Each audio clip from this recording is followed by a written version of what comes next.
D'écouter Sirat Chelek Yud Gimel, deuxième Sira sur Chukat. Dans la paracha, il y a un passage où, pour une énième fois, les Bnei Israël se plaignent encore. Ils se plaignent de ne pas avoir assez d'eau, ils se plaignent d'avoir uniquement la manne à manger tout le temps, et ils critiquent la manne. À ce moment-là, pour les punir, Dieu il envoie des serpents qui vont piquer et tuer une certaine partie du peuple. Et pour stopper ça, Moshe Rabbeinu, il fait un serpent de bronze, il le met sur un mât très haut, et chacun qui regardait ce serpent qu'avait fait Moshe Rabbeinu guérissait automatiquement. Donc sur le verset Vayas, Moshe Nachash Nechoshet, que Moshe il a fait un serpent de bronze. Rashi note Nachash Nechoshet, un serpent de bronze, il explique la chose suivante, que Dieu ne lui a pas demandé à Moshe Rabbeinu de faire ce serpent en bronze, mais comme Nachash et Nechoshet c'est la même racine, alors Moshe Rabbeinu il a compris que comme c'était le même langage, il a fait le serpent en bronze. Donc a priori cette explication de Rashi, elle vient parce que c'est écrit nulle part que Dieu il a demandé à Moshe Rabbeinu de faire en bronze. Alors Rashi vient expliquer ça. Mais Rashi il est un peu long dans son explication. Il aurait très bien pu l'expliquer de manière rapide. Il l'a fait en bronze parce qu'il s'appelle Nachash Nechoshet. Pourquoi il a besoin de dire mais sache que Dieu ne lui a pas dit de quelle manière il devait le faire, et quand même Moshe il l'a fait de lui-même en disant que c'était la même racine. Pourquoi Rashi il est tellement long dans son explication? Une autre question, c'est que dans le verset où Dieu demande à Moshe Rabbeinu de faire ce serpent, il lui dit pas fais un serpent, un nachash de bronze. Dieu il lui dit quoi? Il lui dit pas de faire un nachash, il lui dit de faire un saraf. Saraf c'est un autre type de serpent. Donc du coup, ici, le mot saraf il a aucun rapport avec le mot nechoshet, avec le mot bronze. Et donc quel serait le rapport? Pourquoi Moshe Rabbeinu il a déduit nachash et nechoshet puisque Dieu lui a demandé de faire un saraf? Une autre question, pourquoi Rashi dans l'explication du verset juste avant, il explique que tout celui qui regardait le serpent, alors il était guéri, etc. A priori, on aurait d'abord dû expliquer, voilà, il a fait ce serpent-là, il a fait ce serpent-là en bronze, et après dire, et tout celui qui regardait, il était guéri. Pourquoi Rashi, il inverse l'ordre? Alors, première explication, Dieu, il dit comme ça dans le pasuk, Vaishlach et anechashim aserafim. Les serpents brûlants. Saraf, c'est une sorte de serpent, mais ça veut aussi dire brûler. Les serpents, saraf, les serpents qui brûlent. Et Rachid explique qu'ils brûlaient par le venin de leurs dents. Donc ici, le mot saraf, il vient pas désigner l'autre sorte de serpent. Il vient qualifier le serpent en disant, eux, c'est des serpents brûlants, des serpents qui brûlent avec leur venin. Donc quand Dieu il dit à Moshe, fais un saraf, il n'est pas en train de dire, fais ce type-là de serpent qui s'appelle pas Nachash, qui s'appelle saraf. Il est en train de lui dire, fais ce type-là de serpent que je viens d'envoyer, qui sont des serpents mais qui brûlent. Et même s'il lui dit pas le mot Nachash explicitement, mais on comprend bien qu'on parle des mêmes serpents qui ont été envoyés. Et donc du coup, c'est bien le Nachash, c'est pas Saraf. Ils sont appelés Saraf parce qu'ils brûlent, mais c'est pas le type de serpent qui s'appelle Saraf. C'est quand même Nachash. Et donc du coup, même si Dieu ne le dit pas à Moshe Rabbeinu, on le déduit. Et pourquoi on le déduit? Parce qu'on sait très bien que il n'y a pas dans chaque ordonnance que Dieu il fait à Moshe Rabbeinu, on précise pas à chaque fois tous les détails. On sait que tout ce que Moshe Rabbeinu il fait, c'est de Dieu. Il fait rien de lui-même. On le sait ça. Et partout dans la Torah, il y a même des fois où on précise pas du tout ce que Dieu a dit à Moshe Rabbeinu, on l'apprend uniquement par la suite, en voyant ce que Moshe y fait, ou en le déduisant. Et donc ici, c'est pas tellement un problème de dire que Dieu lui a pas dit chaque détail, nous on le voit pas dans le verset. On sait que si Moshe il l'a fait, c'est que Dieu lui a dit. Et si Dieu ici il souligne bien en disant Saraf et pas Nachash, parce qu'en vérité toute la punition qui est venue par ces serpents, c'est le fait que les bénis Israël les étaient brûlés. Donc c'est ça qu'on voulait souligner ici. Donc maintenant on vient de voir qu'en vérité, même si Dieu il dit pas explicitement Nachash, il dit que Saraf, on comprend que Dieu il a aussi dit à Moshe Rabbeinu Nachash Saraf. On le comprend, on le déduit. Dans ce cas-là, on pourrait très bien déduire aussi de la même manière que Dieu il a demandé à Moshe Rabbeinu de faire en bronze. De la même manière qu'on nous dit pas tout, mais on sait que Moshe il fait rien de lui-même. De la même manière que ça a été comme ça pour le mot Nachash, qui n'est pas cité explicitement, ça devrait être pareil pour le bronze. Sur ça, Rachid vient et te dit non. Sache que Dieu il a pas dit à Moshe Rabbeinu de le faire en bronze, c'est Moshe qui l'a fait lui-même. Parce qu'il s'est dit Nachash, Nechoshet, c'est la même racine. Et c'est pour ça que Rashi, il fait d'abord précéder l'explication du verset précédent en disant et tout celui qui regardait le serpent de Moshe Rabbeinu, il était guéri, etc. Et le Chachamim, il s'explique. Alors quoi, en regardant un serpent, on va être guéri? Comment ça marche? C'est pas possible. En vérité, le fait qu'ils levaient les yeux vers le serpent, ça les forçait à lever les yeux vers le ciel. Ils pensaient à Dieu, ils priaient vers Dieu, ils faisaient tchouva, et c'est ça qui les guérissait. Donc finalement, on comprend bien que peu importe de quelle matière il était le serpent. L'essentiel, c'était juste que les Bnei Israël élèvent les yeux. Donc on n'a pas besoin de savoir de quelle matière il sera fait. Dieu, il n'a pas besoin de dire à Moshe Rabbeinu de quelle matière il doit être fait, ce serpent-là.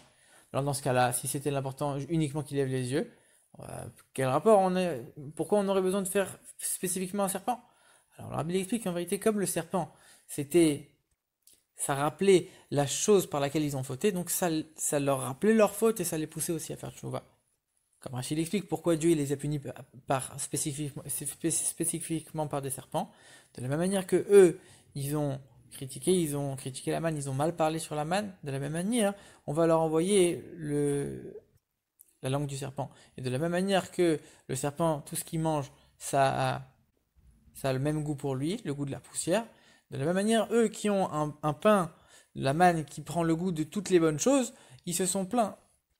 Donc Dieu, il les a punis mesure pour mesure, si on peut dire. Eux, quand ils vont voir ce serpent, ça va leur rappeler leur faute. Et donc, par ça, ils vont faire tchouva. Donc, le fait que ce soit un serpent, ça, c'était oui important. Maintenant, le fait que ce soit en bronze, ça fait finalement aucune importance. Donc, c'est pas possible que Dieu, il ait demandé à Moshe Rabbeinu de le faire en bronze. Et de là, on déduit que si Moshe Rabbeinu, il l'a fait en bronze, c'est uniquement de lui-même. Il a compris, c'était Nachash, Nechoshet, c'était la même racine.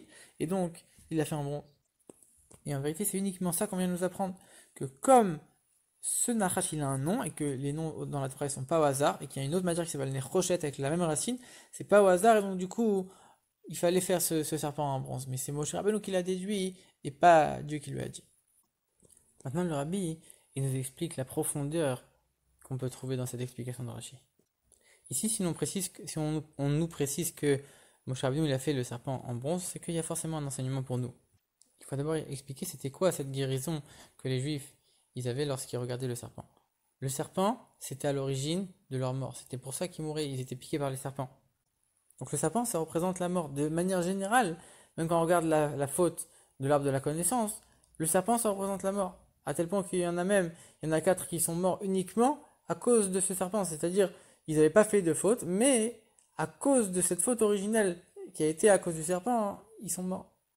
Le serpent, il a amené la mort dans le monde.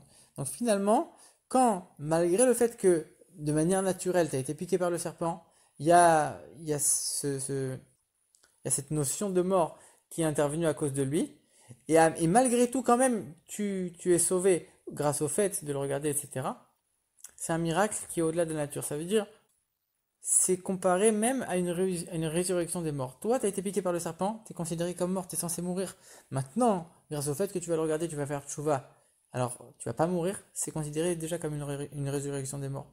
La résurrection des morts, c'est quelque chose qui est complètement impossible de manière générale. C'est possible uniquement grâce au niveau de Dieu qui est appelé Atzmut, l'essence même de Dieu.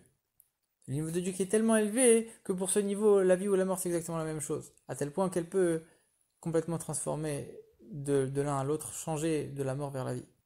Et c'est pour ça que la guérison des Juifs, ça a pu être par le fait de regarder le serpent. A priori, le serpent, c'est ça qui représente la mort. Comment tu vas guérir en le regardant? Mais justement, on a transformé les choses à un point tel que même quand on va regarder la source de la mort, finalement, même par ça, on va vivre.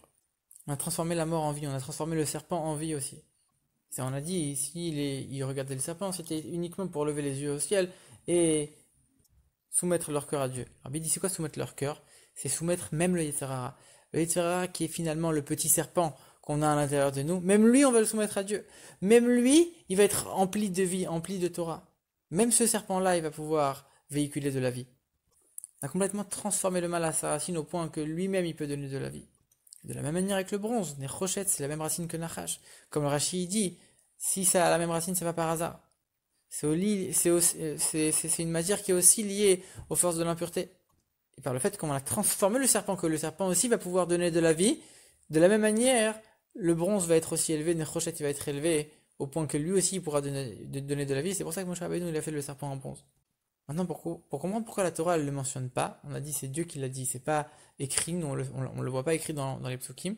Alors ici c'est un midrash qui dit comme ça.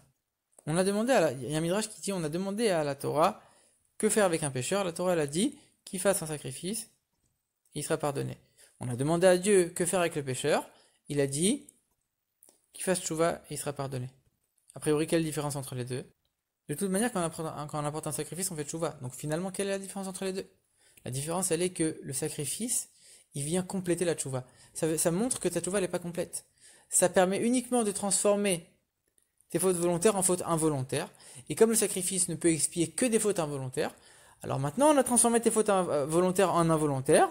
Alors maintenant tu peux apporter le sacrifice et le sacrifice il va terminer le travail en expiant même tes fautes involontaires.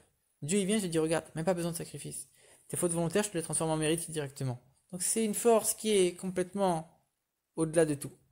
Donc on voit que la Torah il y a une limite, il y a une certaine limite finalement, même si c'est la Torah de Dieu. Il y a certaines règles, il y a un certain cadre, alors que le niveau de Dieu c'est un niveau qui est au-delà de toutes les limites. Et donc on comprend maintenant que dans la Torah elle-même, c'est pas mentionné le mot nachash, c'est pas mentionné le mot nechoshet, ni le mot serpent, ni le mot bronze, puisque comme on l'a dit, c'est pas un niveau, c'est le niveau où la Torah l'exprime, c'est-à-dire c'est pas un niveau où on peut dire maintenant le contraire de la vie, on va le transformer en source de vie. C'est quelque chose qui est complètement pas possible au niveau de la Torah. C'est possible uniquement au niveau de Dieu lui-même. Et c'est pour ça que c'est pas du tout écrit dans le texte, et Rashi vient nous l'apprendre. Ça, c'est Dieu qui l'a dit à Moshe Rabbeinu. Plutôt non, c'est Moshe Rabbeinu qui l'a fait de lui-même en disant comment Dieu l'a appelé Nachash. Donc comme Dieu lui-même, il l'a appelé Nachash, Dieu lui-même, il sait que finalement il peut transformer le contraire de la vie en choses très élevées. Et c'est pour ça qu'il a fait le serpent en bronze. Et ça, c'était possible uniquement pour le niveau de Dieu, le niveau qui est le plus élevé.